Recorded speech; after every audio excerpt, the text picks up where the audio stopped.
এই কাছের গুঁড়াগুলো এই কালারে মিশিয়ে দেই। এই তো হয়ে গেল। এই মরিচের গুঁড়াগুলো এই কালারে মিশিয়ে দেই। এই তো হয়ে গেল। এটা সাদিয়ার মুখে মাখলে সাদিয়ার মুখ নষ্ট হয়ে যাবে।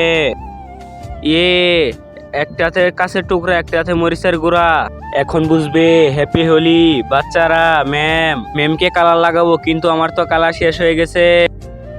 বিন্নির থেকে নিয়ে আসি। বিন্নি, তোর কালার কি একটু আমাকে দিবি?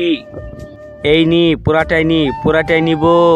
হ্যাঁ, এবার বুঝবে হ্যাপি হোলি। দাঁড়াও, আজকে হোলির দিনে বিন্নিকে কিউই কালার লাগায় নাই, তা আগে আমরা বিন্নিকে কালার লাগাবো। কি? হ্যাঁ না ম্যাম, তার আগে তুমি কি ফ্রি ফায়ারকে ভালোবাসো নাকি তোমার মা বাবাকে? যদি তোমার মা বাবাকে ভালোবেসে থাকো, ভিডিওতে লাইক করে চ্যানেলটি সাবস্ক্রাইব করে যাবে। আর লাইক সাবস্ক্রাইব না করলে আমি ধরে নেব তুমি তোমার মা বাবাকে ভালোবাসো না। আর কমেন্টে 1 নাকি 2 লিখে যাও। ম্যাম, এই কালার লাগাবেন না, এই কালারের মধ্যে মরিচের গুঁড়া আর কাজ আছে। কি মরিচের গুঁড়া আর কাজ? এটা আমি আগেই দেখেছি।